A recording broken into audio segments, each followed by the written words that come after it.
కూటమి ప్రభుత్వం ఎన్ని ఆంక్షలు విధించినా ప్రజల మద్దతు మాజీ సీఎం వైఎస్ జగన్మోహన్ రెడ్డికే ఉందని వెంకటగిరి వైసీపీ సమన్వయకర్త నేదురుమల్లి రామ్కుమార్ రెడ్డి అన్నారు.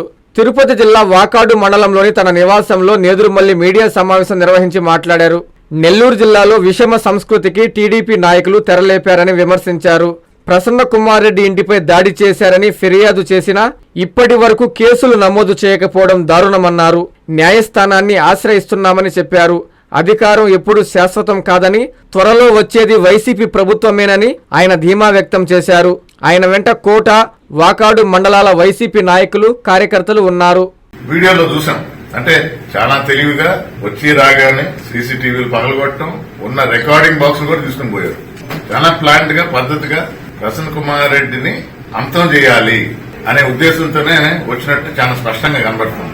అదృష్టవశాత్తు దేవుని దయ వల్ల ఆయన పని మీద బయటికి పోవడం జరిగింది. ఆయన గాని, ఆయన కొడుకు గాని అలా బతికారు. వారు అమ్మున్నారు, నలుపురెడ్డి శ్రీనివాసరెడ్డి గారి సతీమణి. ఆమెతో మాట్లాడుతున్నప్పుడు ఆమె కూడా చెప్పింది ఇదే విషయం. అబ్బాయి గుర్తుందా, పాత రోజులు కోట, వాకాడు, నలుపురెడ్డి, నేదురుమల్లి ఎన్నో మాటలు మాట్లాడుకునేవాళ్ళం. కానీ మళ్ళా బయట కలిసినప్పుడు పలకరించుకునేవాళ్ళం. పార్టీ పరంగా ఇష్యూస్ ఉన్నా ప్రజల కోసం, మన వెంటుండే అభిమానుల కోసం, మన ప్రజల కోసం ఫైట్ చేయడం జరిగేది. కానీ ఇలాంటి దాడులు అనేది నెల్లూరు జిల్లాలోనే వెళ్ళ హేయమైన చర్య. ఎవరెవరు వచ్చారు అనేది ఇంట్లో ఉన్న సీసీటీవీలు పగలగొట్టినా బయట వాళ్ళు తీసిన ఫుటేజ్ ఉంది. అది పోలీసులకు సమర్పించడం జరిగింది. ఆ ఫుటేజ్ ప్రకారం తప్పకుండా ఎవరైతే ఈ దాడిలో పాల్గొన్నారో వాళ్ళందరి మీద చర్యలు తీసుకోవాల్సిందని పోలీస్ శాఖకు రిక్వెస్ట్ చేస్తున్నాం. కానీ అదొక ఆశ్చర్యకరమైన విషయం. ఎఫ్ఐఆర్ ఫైల్ చేయాల. పోలీసులు వచ్చిన తర్వాత కూడా ఇంట్లోపల ఉన్న వాడిని బయటకు తరివారు. వీడియోలో ఉంది. అయినా ఎవరి మీద చర్యలు తీసుకోవాలి. సుమోటోగా అసలు కేసు కట్టాలా. జరిగిన విషయాన్ని తెలియజేస్తూ వీడియో రికార్డింగ్ తో పాటు ప్రసన్న కుమార్ రెడ్డి గారు, ఆయన కొడుకు రజత్ కుమార్ ఇద్దరు ఇచ్చారు. కానీ ఇప్పటి వరకు స్పందనే లేదు. అదేమన్నా అంటే అసభ్య పదజాలన వాడాడు. ఎస్, దాన్ని నేను కూడా ఖండిస్తున్నా. పర్సనల్ గా పోవడం తప్పే. కానీ రాజకీయాల్లో విమర్శలు, ప్రతి విమర్శలు అనేది ఉంటాయి. ప్రజలు తీర్పిస్తారు ఫైనల్ గా. కానీ అధికారం ఉంది కదా అని చెప్పి దాడి చేసిన వాళ్ల మీద కూడా యాక్షన్ తీసుకోకపోవడం చాలా బాధాకరమైన విషయం. పోలీసులు అందరికీ న్యాయం చేయాలి. ప్రభుత్వానికి తొత్తులుగా మారకూడదని రిక్వెస్ట్ చేస్తున్నాం. లీగల్ రికోర్స్ అనేది కూడా ఉంటుంది.